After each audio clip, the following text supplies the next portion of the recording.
Assalamualaikum warahmatullahi wabarakatuh pemirsa, kembali lagi di channel Ngoprek di Rumah YouTube.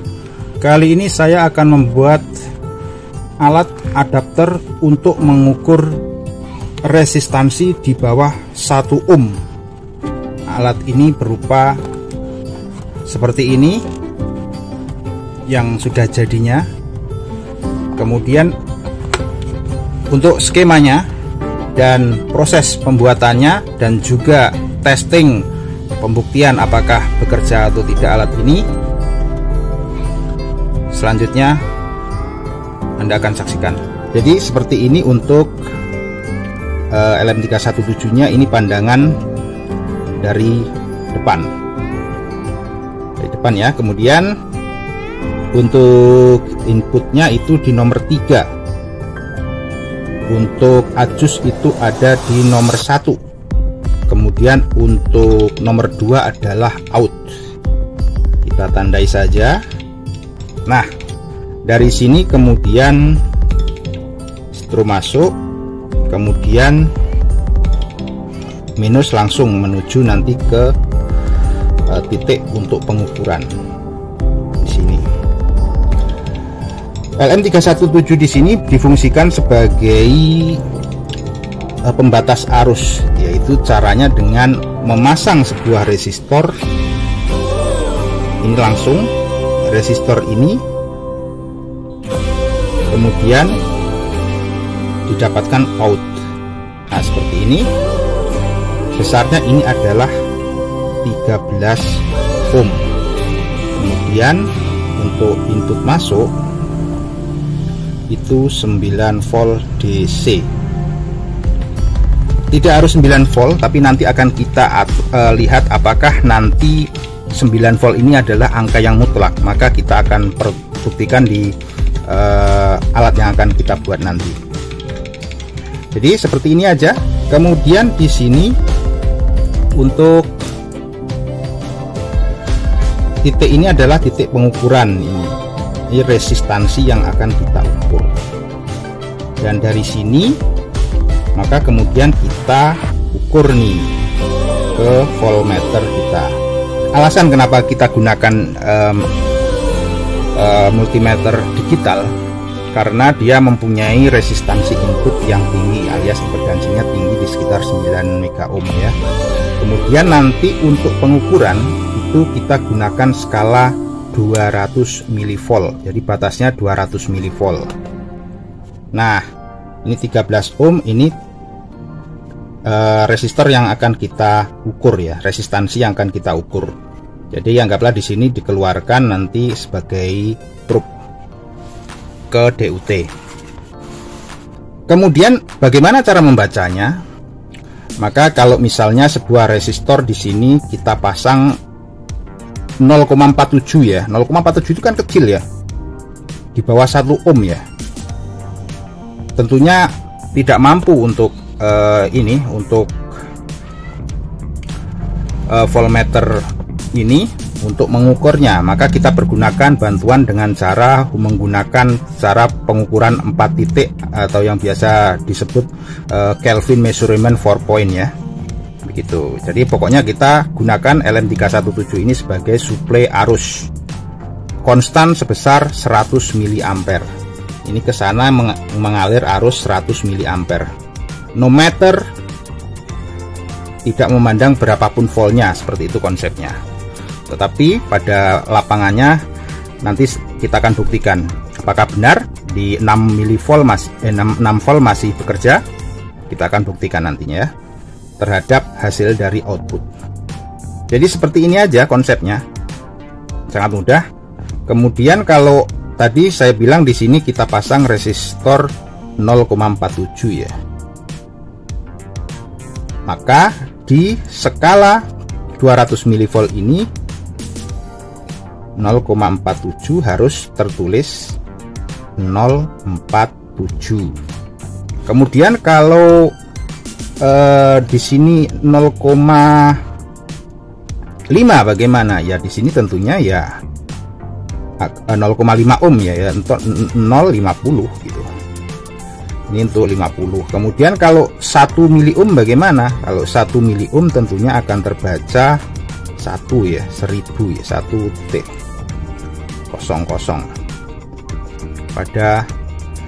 pada ini ya, 100 ya, pada ini skala 200 mV. Apakah betul? Nanti pengukuran kita akan kita buktikan. Bagaimana kalau dikasih ukuran resistor sekian berapa sekian, maka akan kita buktikan. Jadi jelas, langsung saja dari skema ini sudah kita bisa pahami. Kita akan langsung eksekusi. Untuk bahannya sudah saya siapkan di sini. Seperti ini. Ini untuk LM317-nya, ini sebelumnya sudah saya pergunakan. Ini resistor 13 ohm yang saya maksud. Ini 10 ohm, kemudian ini 1 ohm, ini 1 ohm, ini 1 ohm. 13 ohm sekitar itu. Maka akan kita lihat nanti dengan resistor yang kita seri 4 biji ini, dimana total secara teori itu menghasilkan 13 ohm, maka akan kita ukur nanti. Coba kita ukur dari sini saja deh dulu, berapa resistansi yang terbaca nih. Apakah 13 ohm? 13,736 ya. Itu coba sortingnya berapa. Nah, sortingnya saja 7 ya. 0,7 dikurangin dari tadi 13,7 tentunya jadi 13 ohm. Kita harus memperhitungkan ini nih, nilai konslet. Nah, dia kan bisa membacanya cuma 1 ohm ya. Kita yang perlukan adalah untuk membaca hingga mili ohm. Jadi langsung saja ini saya akan eksekusi ini untuk komponen yang saya siapkan. Kemudian saya akan membuat lubang di sini, kemudian membuat lubang di sini, kemudian saya akan membuat lubang di sini. Kemudian LM317-nya kita pasang dan kita solder. Sebelum kita solder, kita harus membuat lubangnya dulu.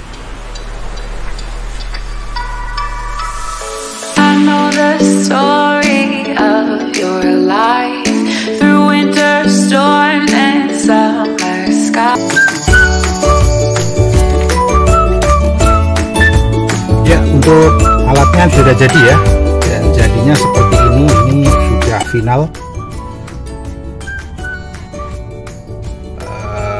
Tidak sempurna, namun inilah yang bisa saya buat seperti ini. Ada sedikit modifikasi dengan penambahan satu resistor, sehingga ini kalau dari hitungan ini 14 ohm ya, tetapi ternyata kita nggak tahu ukurannya berapa karena kita nggak punya resistor yang bisa buat mengukur ini ya.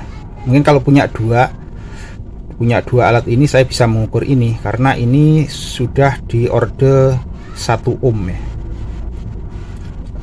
Coba kita ukur dulu nih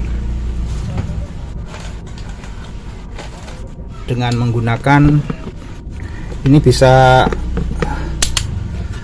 agak presisi nih untuk ohmnya ini ya, dengan flux 101. Ini sortingnya segitu ya, 0,8 ya, sortingnya 0,8. Kemudian kita ukur dulu nih resistansinya berapa ini. Tentunya ini jadi rangkaian seri paralel, enggak 14,7 ya, 14 ya, sekitar 13,5. Dan ini berpengaruh pada pembacaan. Kenapa saya tambahkan ada resistor ini. Kemudian untuk colokan DC ini ternyata karena barang lama jadi rusak, dan terpaksa saya harus kasih bypassan untuk strum DC nya. Oke, dari sini agar lebih enak pakainya kita tutup ya, dan kita pasang baut.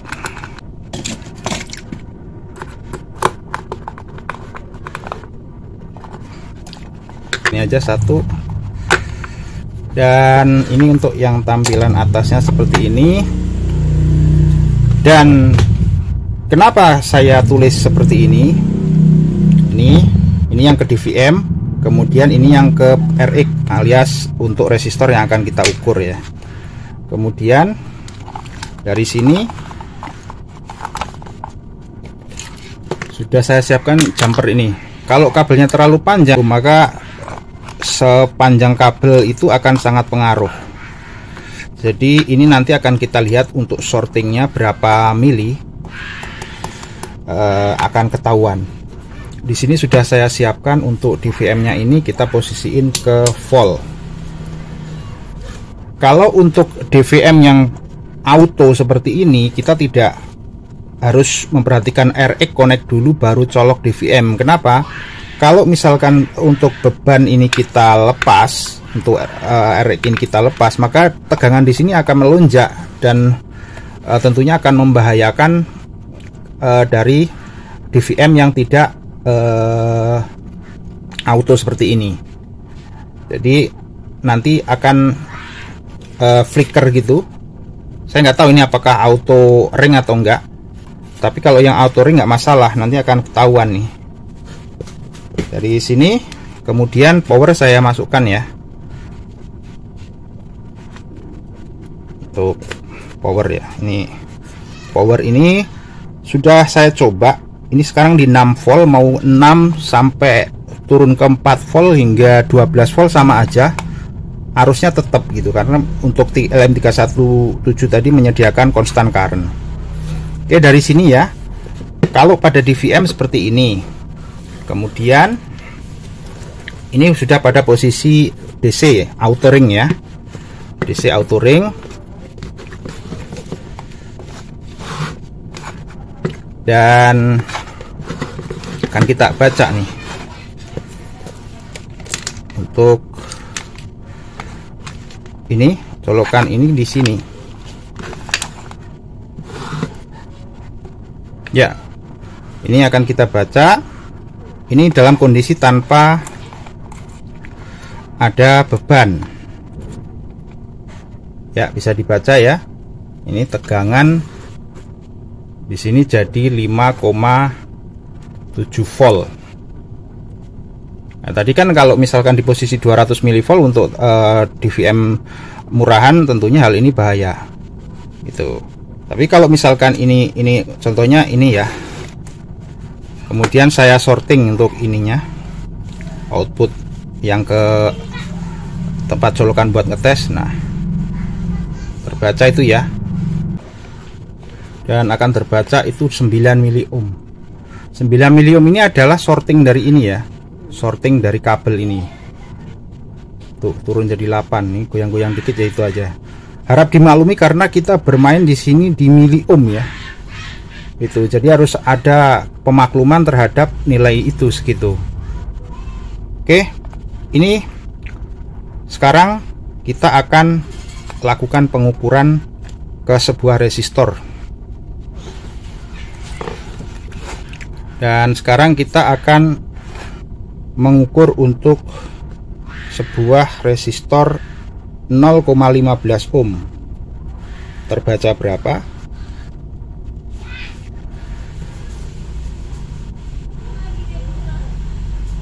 Terbaca 19. Ini 0,47.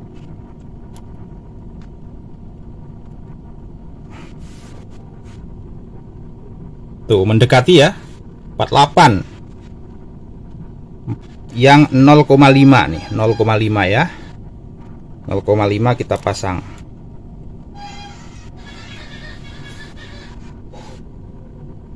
Tuh 0,52. Jadi mendekati ya, alias 52 mili ohm. 0,2, 0,5 mili ohm, maaf. Kemudian 0,22, mana 0,22?